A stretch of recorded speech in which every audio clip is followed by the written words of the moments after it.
Surviving Sister Wives contains adult content that may not be suitable for Latter-day Saints or sinners. Listener discretion is advised.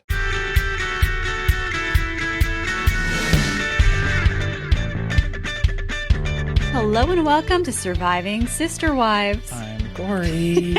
And I'm Carly. You know I almost said Surviving Reality. Almost. But it's different. Different podcast. I caught it at the end. Yeah, a little bit.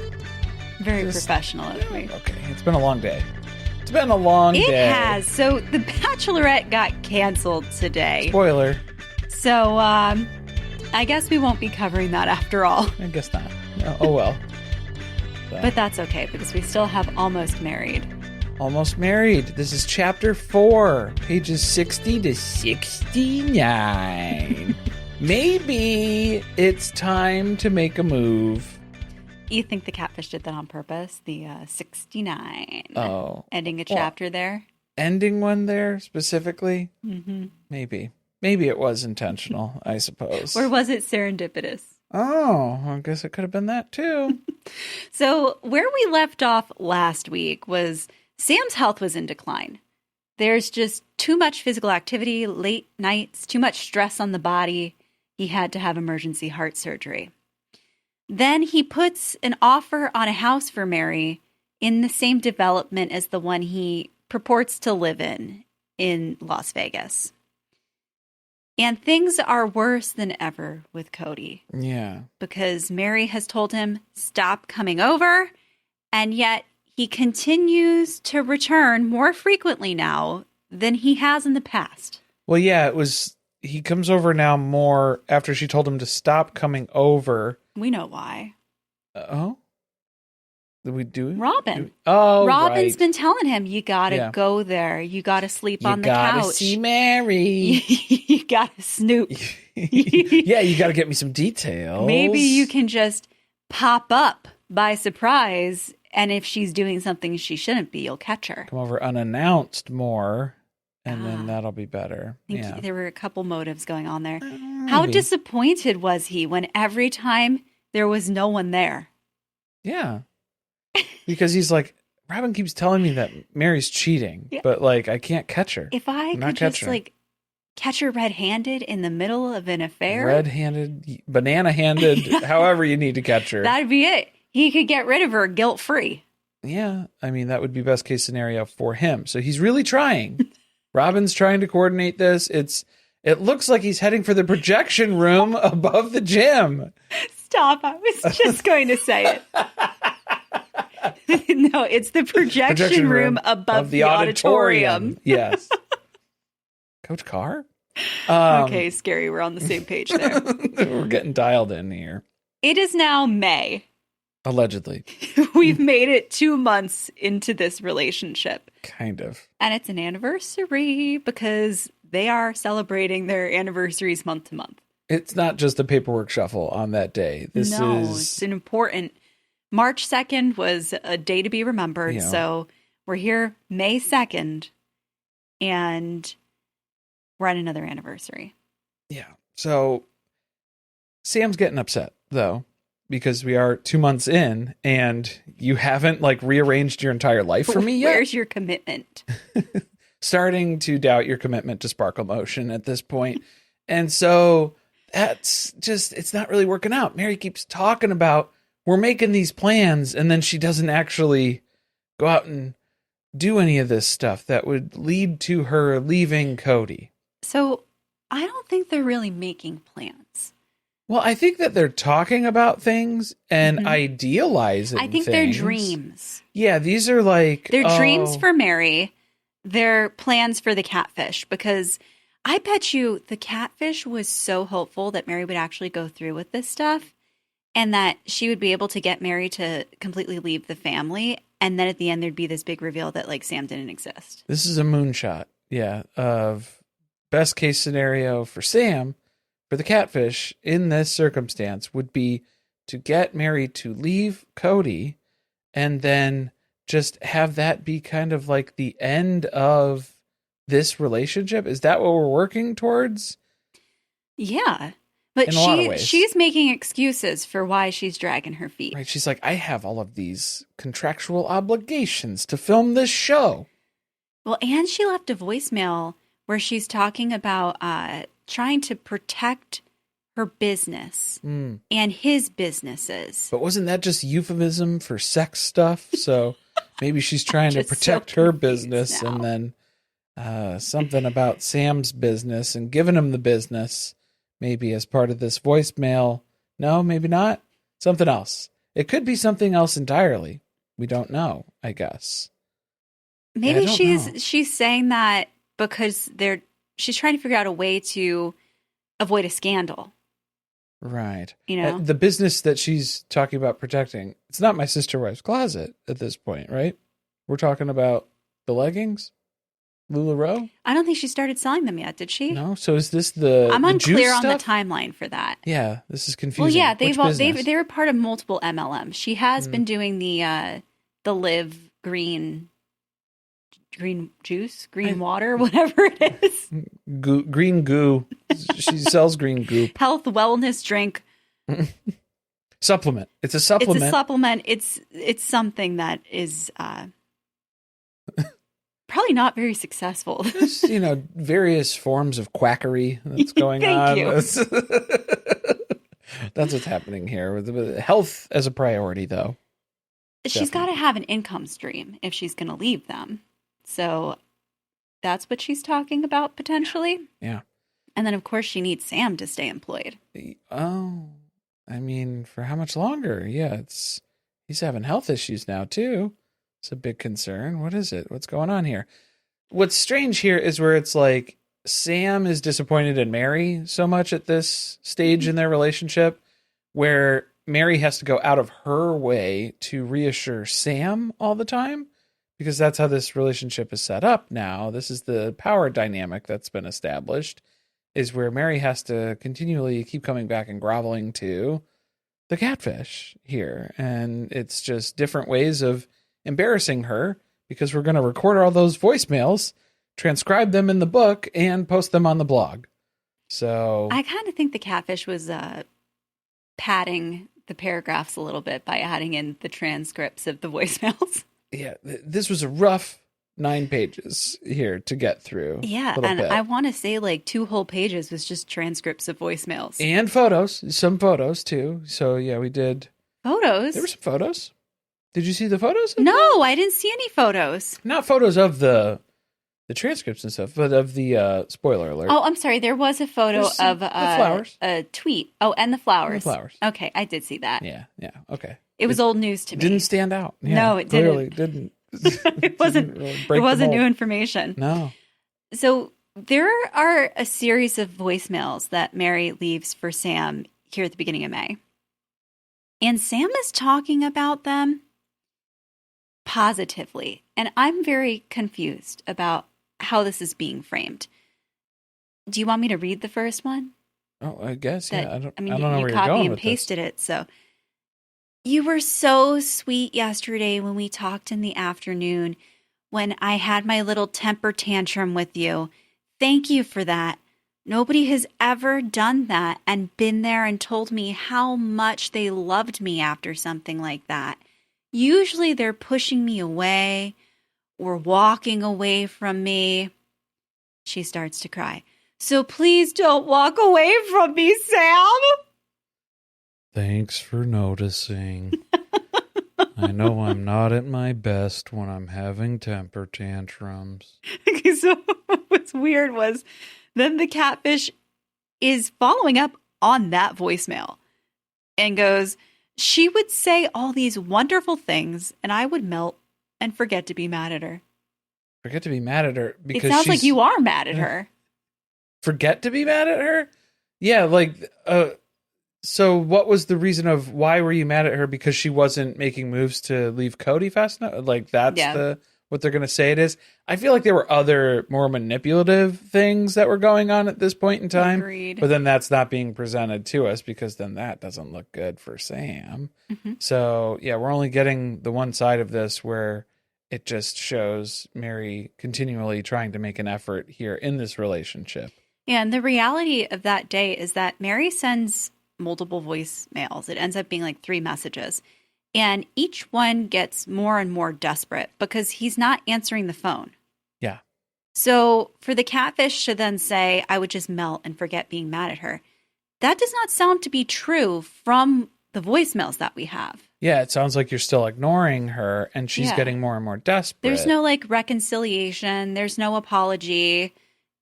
It sounds like she's getting more and more worried that he's not over this.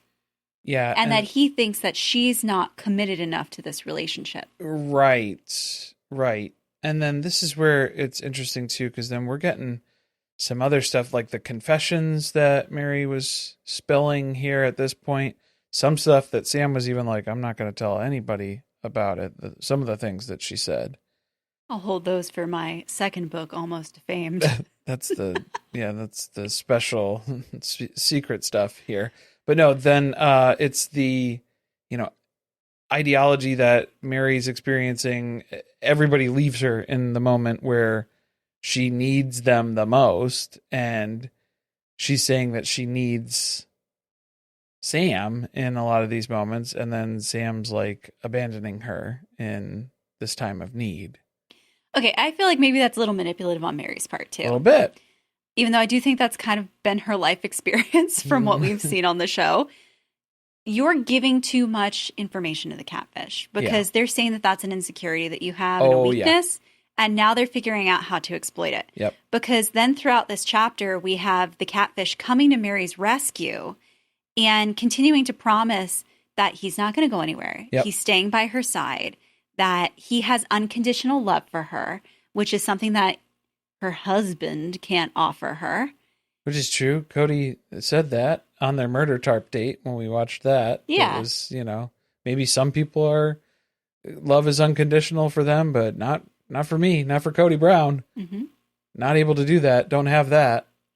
So the catfish is offering, again, the complete opposite of who Kody is.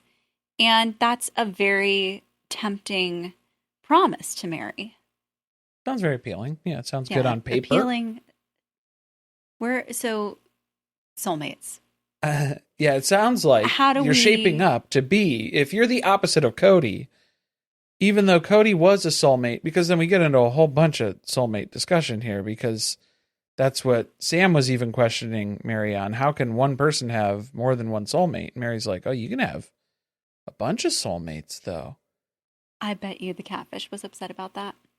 Yeah? Because it is a competition trying to edge Kody out. So right. I'm not more important than Kody is to you. Yeah, I don't have a bigger part of your life than him, because Meri's trying to explain it away as well. We made a child together, so that's our soul connection. But then you're my soulmate, like my partner for life. There's like family soulmate bonds and ties like that. And then there's love soulmates. Like you're like a love soulmate for me, though. But like, who's the love wife is the question that comes to mind. Who's the sex wife? Who's the sex wife? Who's the basement wife? Those are the anthropologist questions that come to mind for what type of soulmate are we discussing? It was also really strange that Sam brings up like being a man of faith again, which we've really abandoned since chapter 1, where we were learning about how into theology Sam is. We have not talked about that again. No, it hasn't come up. But somehow many talents, like, and a lot of just not only the businesses that he runs that have nothing to do with religion, but also it's just something that he pursued out of special interest, I suppose, to an extent here. Yet he has no qualms about sleeping with another man's wife. Yeah, and doesn't question the fact that God would bring him to a married woman, and that's his destiny. That's who God has specifically designed for him and wants him to be with. But that's not following the rules that God has laid out either. So it's just not going to think about that too much. Don't think about that too much. Let's think about tattoos instead. We got other things to worry about. What a departure. Hard shift into my back tats. That's what I got going on. They just cannot help from weaving together more backstory to literally this person backstory. that they've created. This is back story. It's the story of Sam's back and the art that lives upon it. Because Sam is just covered in tattoos, but only his back. Because he has to be able to hide them under a business suit. Right. So he's just gotten his entire back done, and he has one spot left.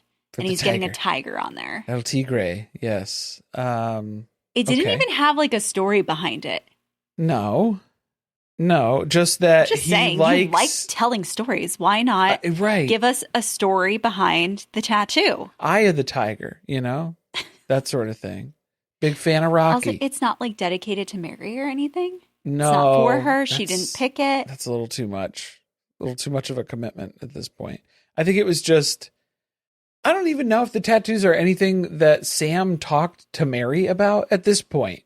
Like, is this just something that happened to throw into the book to make it like, no, he this did. is something interesting? Because he did talk about she leaves a voicemail for him. Oh, the voicemail. Where she says, oh, I know you might be getting your tattoo right now. I guess maybe that's why you're not answering the phone. Oh so I guess it was an excuse for not answering the phone so that she could leave another voicemail. Oh, my God. Just the excuses that we have to go through at this point. I can't believe we have another tattoo segment because we just talked about Seven Little Johnstons, which premiered, and in it Emma goes and gets 2 tattoos for her 20th birthday. Yes. So we're back on the tattoos again. We're still talking tattoos, and we still haven't had any tattoos since between the two of us. Yeah, between the two of us. Still no tattoos for us, guys. But yeah, so that's just strange too. The other thing that calls into question, obviously, timeline, medical history in question. We just had heart surgery last month. And now we're getting a large tattoo on our back. Wouldn't you be on like blood thinners and stuff? Like that probably or like immunocompromised? I don't think that going to get a tattoo is probably the thing that would be recommended by your doctor. Top of the list. Maybe we need to heal our heart a little bit before we do put more stress on our body. I don't know, guys. Tell us. If you're a doctor out there, are you a cardiologist? The recovery, what does that recovery process look like? I wish we could ask the tattoo artist, but the only information that's being divulged is that it's Mr. Tattoo Guy, and he's the best. Like Banksy. Real great guy, and he's worth every penny. Totally worth the money, because it's not cheap. But also, wherever Sam's going. I'm not going to include any pictures of my tattoos so that you can also see this person's artwork. The quality, the work. Well, because then you would know who it is. So that's why I have to, that's... Well, he says that he discussed writing about him in the book. Yeah, and that he was like, just, don't call me your tattoo guy, just call me Mr. Tattoo Guy. Prefer to have that title instead. That's where I'd rather be labeled in that way if we could. That would be my preference. Such a weird thing to include. But that's what they did. Yeah, specifically, this is where you're getting like caught up in the details while you're lying, and then you're just rambling on about a whole bunch of other shit where it's just like, none of this matters and none of this makes any sense. I think this person just loves inventing an alternate reality, and they couldn't resist the urge of telling us about the tattoos. Yeah, getting people to buy in on it. Yeah, like this is part of the entire experience for them. Yeah, is just having people hear these things and believe them and go along with them. That's the goal. It's a little too close to Janelle's divorce party with the watercolor tattoos. Remember, she got the line on her back? Oh, right. Yeah, the temporary tattoos. It's a little unfortunate given this.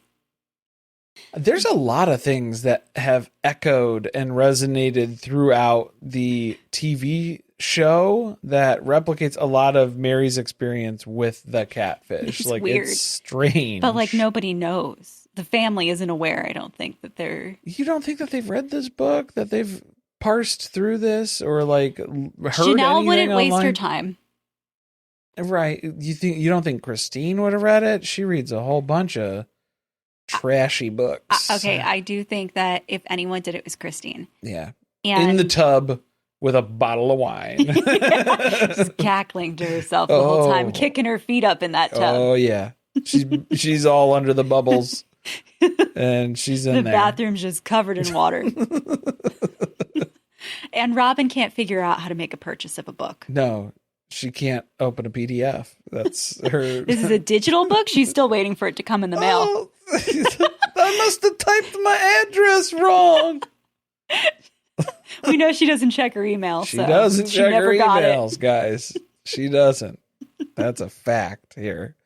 She does go to see movies, though. She's going to see. Yeah, she is a cinema goer, and she's out there going with Mary because they're very excited to go see the Age of Adeline.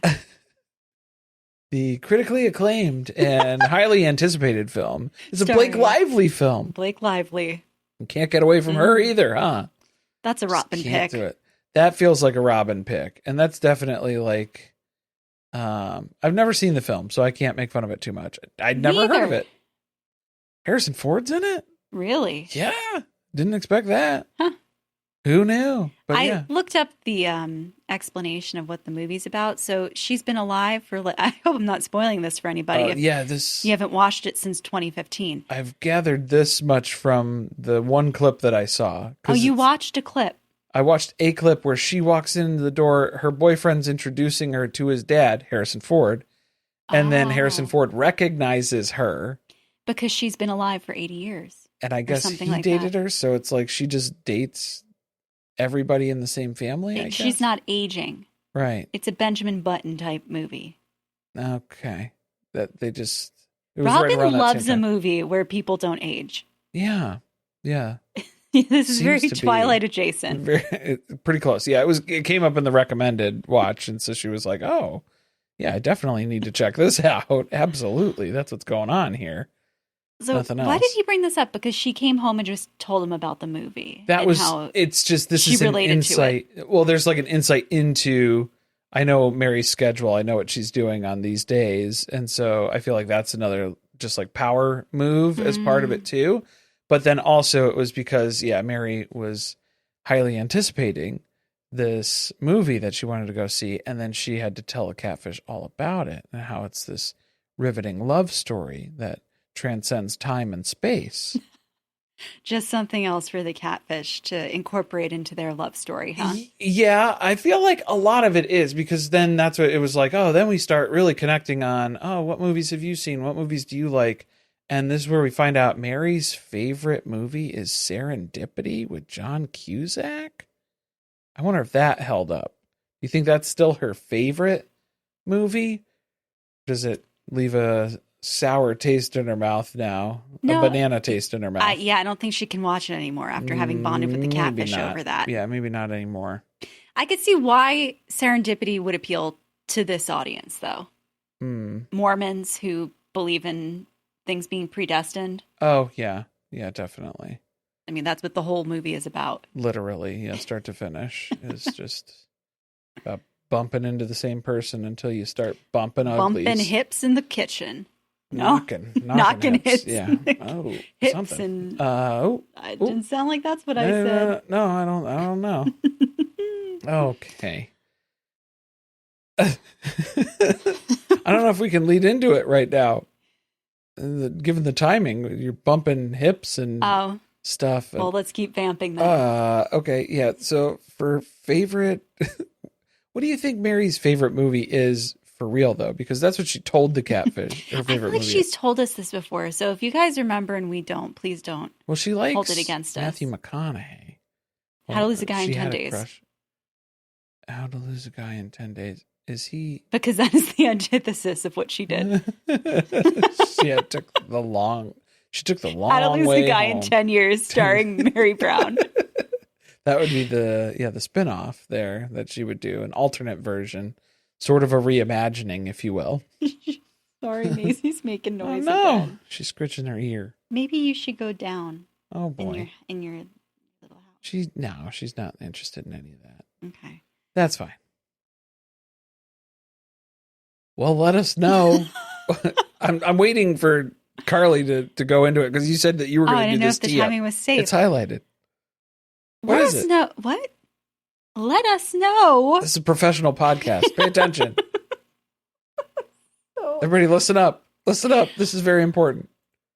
We'll be right back after a short break. In the meantime, let us know what your favorite rom-com is. You're a bird, I'm a bird. I feel like that's Robin's. Robin is a bird. No, Twilight is her favorite. Definitely. Yeah. Without well, it's an question. action film. I don't know. For her. For her, it is. Yeah, I won't argue with that. Yeah, that's true. All right, it's May. So that means that It's still college May. is about to be dismissed. Yeah. And Leon is going to be heading home from school. And we talked about a little spoiler at the end of the last episode that means that Mary and the catfish are worried about being cock-blocked. Right. Yeah, Leon's home for summer early, and that throws a wrench into the plans. It was going to be a summer of banging, and that's not what it's shaping up to be at this point. Sam is very sensitive to the fact that Mary's going to have somebody else living in her home. I bet you the catfish was. Yeah. Probably worried that exactly what happened was going to happen, that Leon was going to come home and say, "Are you dumb? Doesn't sound like a real person. This person's not a real human being. It's not how you normally You're being interact." catfished." Yeah, this isn't ideal as far as what we're looking at here. So it's a lot to consider. It's still the reassuring game that happens here. Mary has to continue to reassure everything's going to be I'm fine. not going to stop talking to you. We're going to make time for each other. We can go on walks together, all sorts of things. Sure. All the things that we've been planning on doing for all this time, definitely.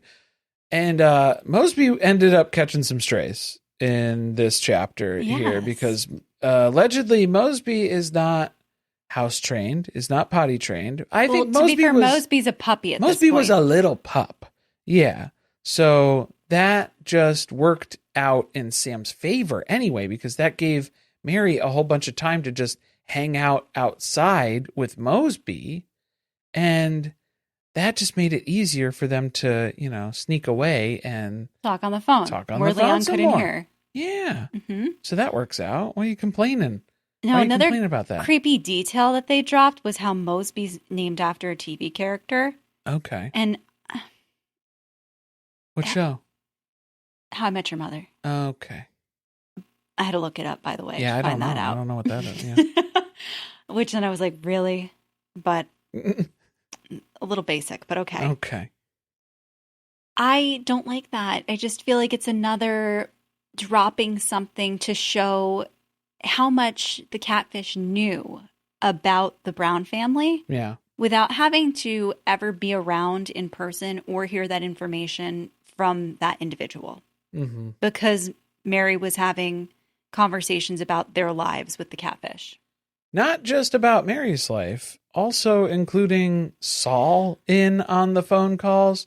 Saul, who is barely speaking at this point and is just like interacting with this stranger on the phone. Because if you hand a small boy a telephone and say, "Do you want to talk to Batman?" the answer is always going to be yes.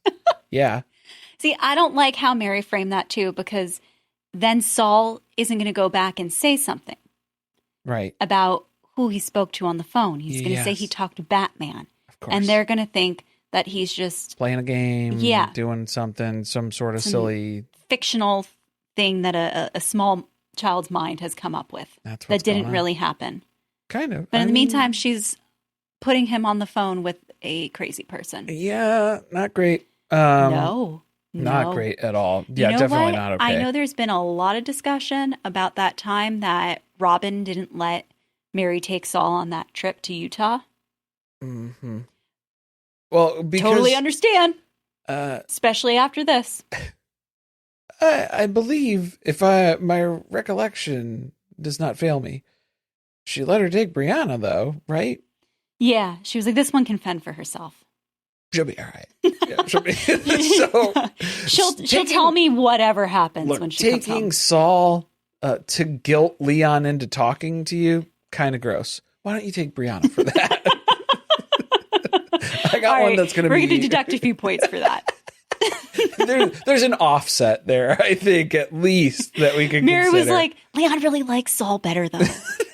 It would work better for me if it was Saul, but all right, fine. Yeah, we'll do what we can. We'll take what we can get here. Oh my God. But it's just the emphasis that Mary has of like the relationship with the kids. This brings up all these concerns about her leaving Kody. Will that be too much of a fracture? She's going to lose out on her family.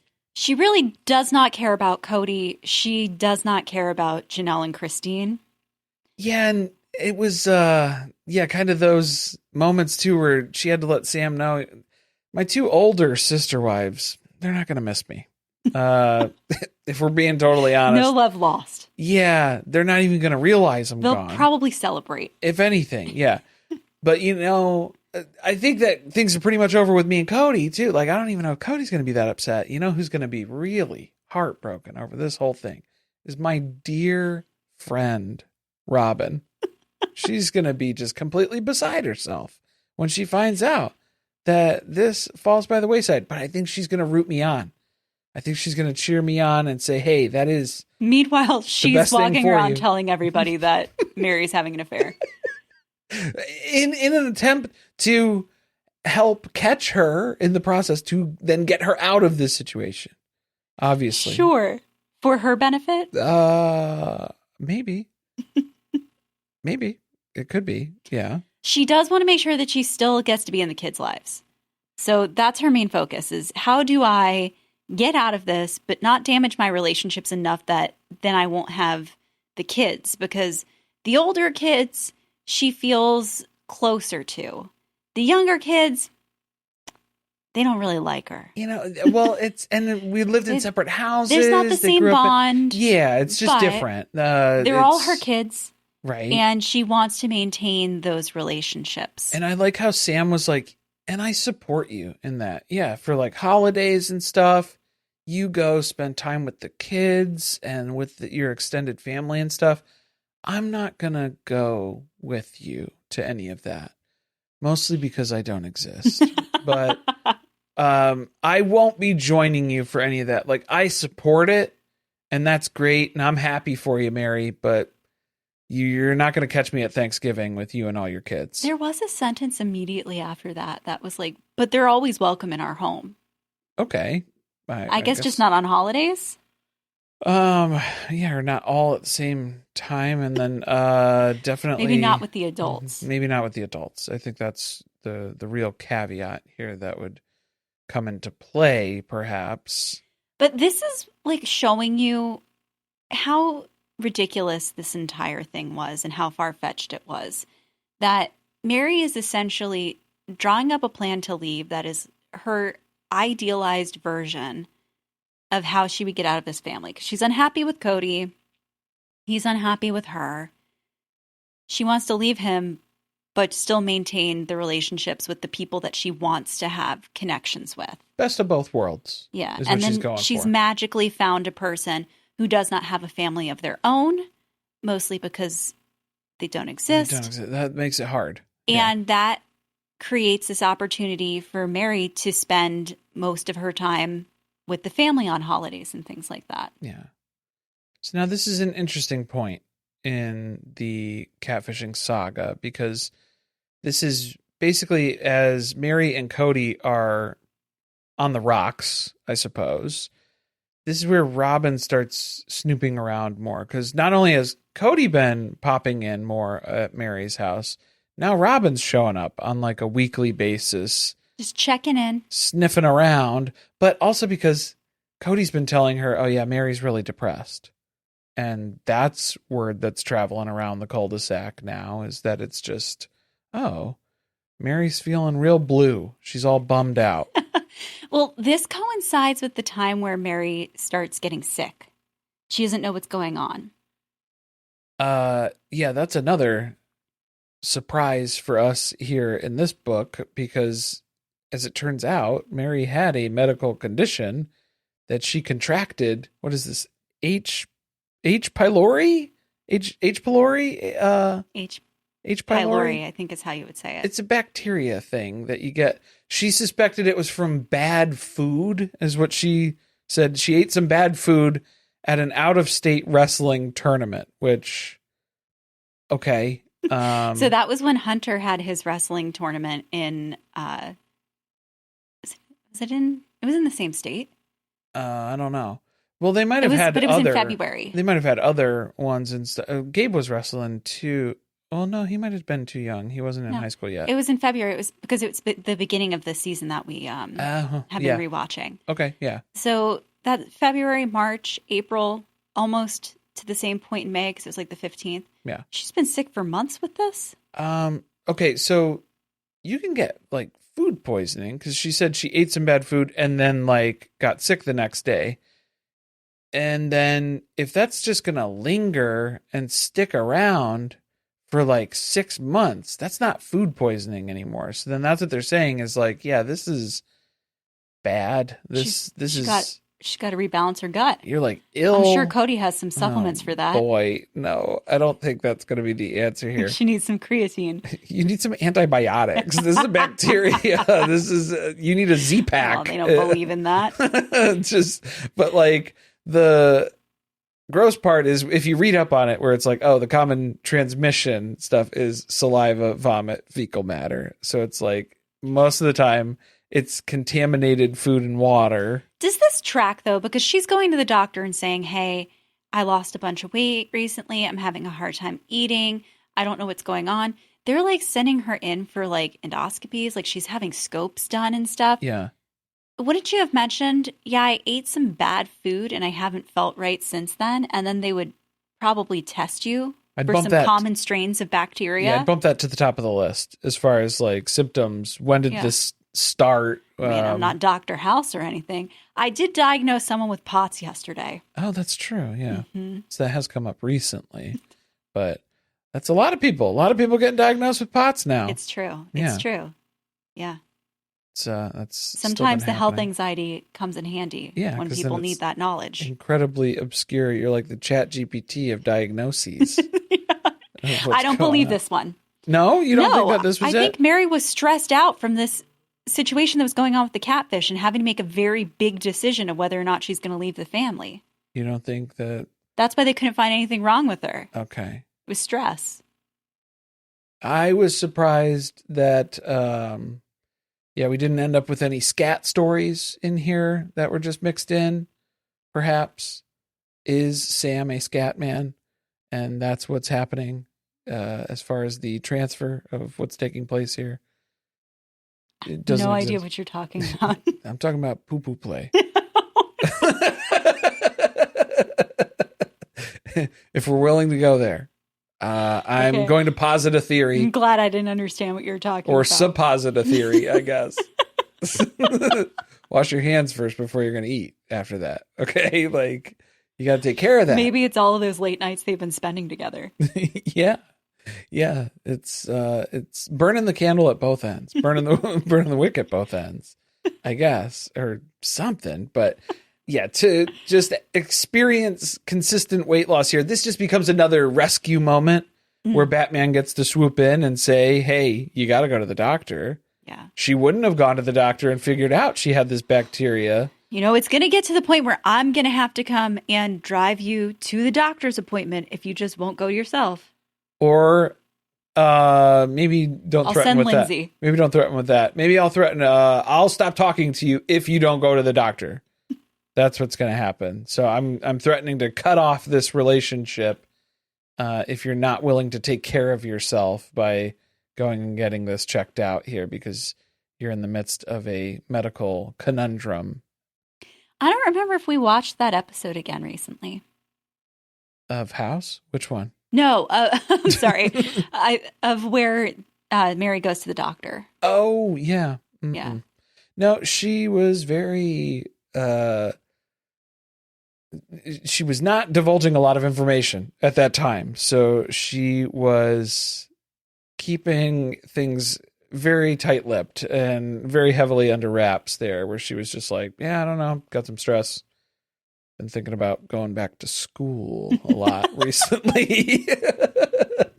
just the thought alone of going back and trying to get my degrees really stressing me out. Prereqs are really. I found out my credits weren't going to transfer, so I'm very alarmed by that, I guess. All right, we're going to take a quick break, and when we come back, we're going to go into the crying voicemail that Mary left Sam after a group therapy session, so stick around. You don't want to miss it. You did that flawlessly, and I'm jealous. Jealous? You're going to have to do all the ad break lead-ins from now on. Okay, yeah, I hope not. So this story is supposedly something that happens while the family is in therapy with Nancy, which happens once a week on Mondays at 10 a.m. usually. The catfish wants us to know that they have the deets on when the family goes to therapy. Right. Yeah. And I guess where they are, because you could easily Google Nancy's office. Those are all the things, too, of like, well, it's kind of scary because then you're divulging this. So then if you can figure out where Nancy's practice is, then you kind of know where they are once a week. Also, so like, you know that they're not in their homes. That's a scary thing. You know that they're not home. So it's just like different things about that, just of like the level of information that's being divulged with that.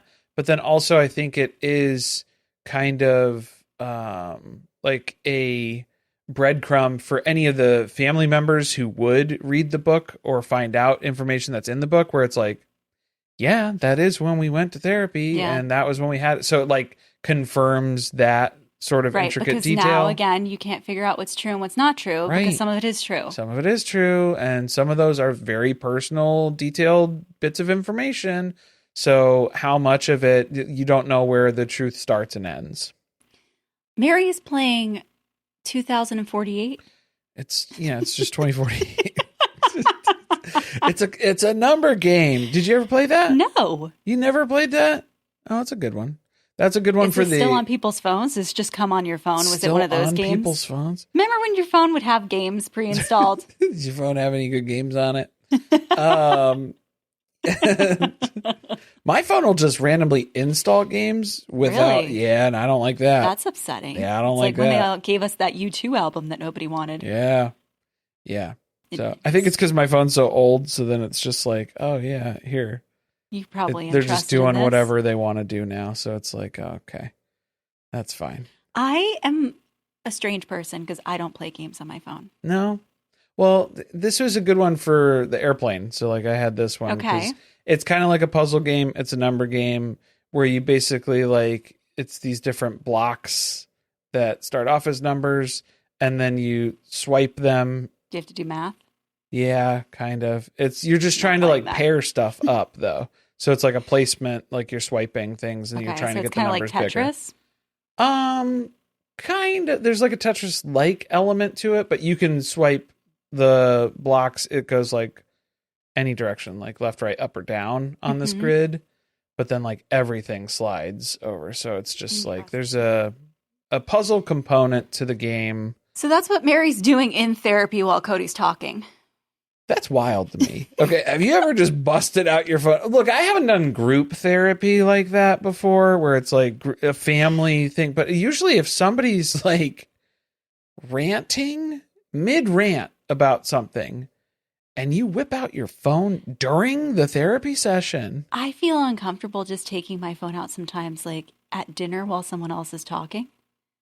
Never mind, we're in a therapy session. We're supposed to be working on something together, and then you're not even listening. Where, yeah, like Kody is mid-rant about how everyone attacks him, and then he's calling Mary out for being on her phone.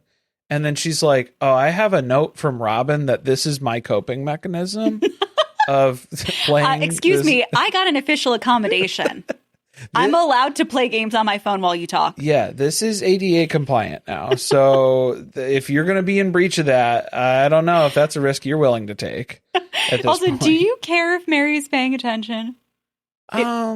Well, yeah. I guess because it's his personal problem. I think it was that he's complaining about. It's the slight. Yeah, all eyes on me. It's an attack of him.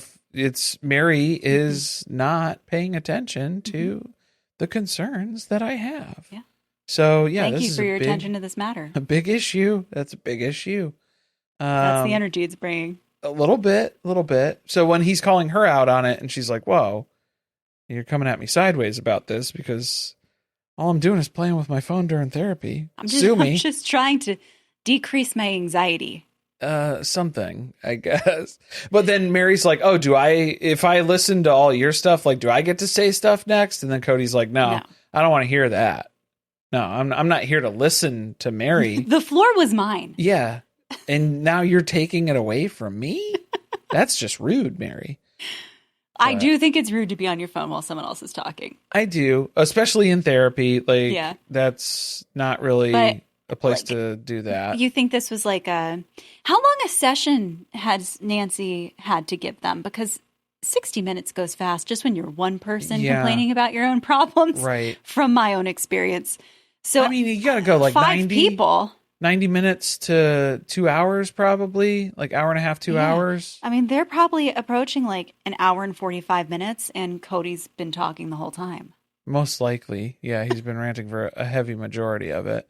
But I thought the other interesting thing, again, another like echo that we see on the show that is pulled right from the Catfish's book here is where it was like the fight where Kody was telling Meri he didn't want to hear it, any of her, airing of grievances that would come up in therapy here, which was kind of like the Janelle fight when he was basically saying, because you're not listening, goodbye. And then he slammed the door and he left. Mm-hmm. So that was oddly reminiscent of that. Like, that's what popped into my head. He's not good at fighting. No. No. None of them have very good conflict resolution. Not at all. Yeah, Nor definitely did they not. learn those tools with Nancy. No. I don't know. Maybe like she tried, but I think Nancy was doomed from the start. Yeah, like she did, that poor woman didn't have a chance with these people, is what it really came down to here. But Sam has the answer. He's going to threaten to kick Cody's ass again, just to cheer Meri up, because obviously Meri stormed out. It really makes her smile. Yeah, just the thought of physical harm to Kody Brown will always put a smile on Mary's face. So she stormed out of the session after Kody called her out for using her phone, playing games while he was ranting. She calls Sam and then is pouring her heart out to Sam. Then Meri calls Kody while she's still on the phone with Sam and then they're on speakerphone. Something, I don't know what they were explaining. Maybe she hung up with Sam and then she called Kody and then Kody put her on speakerphone and then she was just catching Sam up afterwards. I didn't really clock all of that. I don't think. It's hard to follow some of the stuff in the book, guys. What happened? I feel like I missed a whole page. That was it was when she was then like the confrontation that was still going back and forth about like how Cody's like done with listening to Meri basically at this point. And that was where she was then explaining that Robin knows that I use my phone as a coping mechanism, and because they were still fighting about what happened at therapy. Yeah, but like I don't know, were they still in therapy during that? And she called them like from her car, and they put it on speakerphone. I don't know. That's a possibility. What the timeline was looking like for that, or where that argument was, or where the fights were going. But Mary's explaining that, Kody gets all bent out of shape like that. He gets very limited amount of patience with me when we're not being intimate, when we don't have that intimate time. And it's because we'll fight about stuff, and then I take sex off the table, and then things just really fall apart after that. Fighting and fucking. Effing right? and That's effing. what they're good at. That's what they told us. Yep. They have mentioned that in the past. So it seems like... I feel like what's happening here is they get into a fight, and he gets a little excited by that, because normally the sex then follows for them to make up. Right. But it's not happening. Yes. So he's getting more and more frustrated. Well, he's going to Robin. He's taking it out on Robin. Unfortunately. Robin's pregnant. Oh, yeah. So then it's Janelle. This is the rekindling with Janelle that happened. Right. So the now, renaissance that they had in the cul-de-sac. Sexual renaissance. He's going over to Janelle so she can tug on his ponytail, if you know what I'm saying. You know what I'm saying? I was looking Maisie in the eye when you said that. That's an HR violation. We're going to have to document that after this. That's not good. Made me uncomfortable, my poor baby. Sometimes the joke shouldn't be for her ears. Boy. But this is where Mary's confused because she's like, I don't know why Kody's so upset, though. It's been like months since we've had sex anyway, so this shouldn't be coming as like a total surprise as far as like where we're at in our relationship. And now it's not really going so great. And then I guess that was another reason why Sam was upset too, but that's the reassurance is where it's like, oh, they haven't been together since we've been talking. Yeah, because he's been making sure that doesn't happen. Right. I think that was like a major That's a big factor. sticking point that the catfish, I think, has made clear to Mary is that you can't be sleeping with your husband and be talking to me. Yeah. Or it means that you're not actually taking our relationship seriously. Right. It's a way to prioritize Sam. That's another, level of control that's very appealing here. Mm-hmm. Sam divulged something else here. Direct quote. He, meaning Kody, the husband who shall not be named, he doesn't take care of her, Meri. And she had found out with me that there's more to it than just the physical act. We're talking about sex here. Because I say I love you to her during. Okay. The act is easy. The act might not always be easy, I guess, here. But didn't well, that's like that. sad. I mean, based on what we know about Christine's physical relationship with Kody, I believe that there wasn't much romance or conversation happening before, during, or after. Wasn't foreplay. Yeah, that definitely wasn't happening. So that's confirmed. Wasn't? You don't think he required Meri to give him a massage? Oh no! Or you mean for Meri? For Meri or for Christine? Yeah, like for Yeah. them. No, it's all very important as far as making sure that Kody's into it. Definitely, that is the priority at all times. Obviously, that's the right answer. Safe answer here. Again, that's not a real person. They didn't actually have coitus. They didn't make whoopee.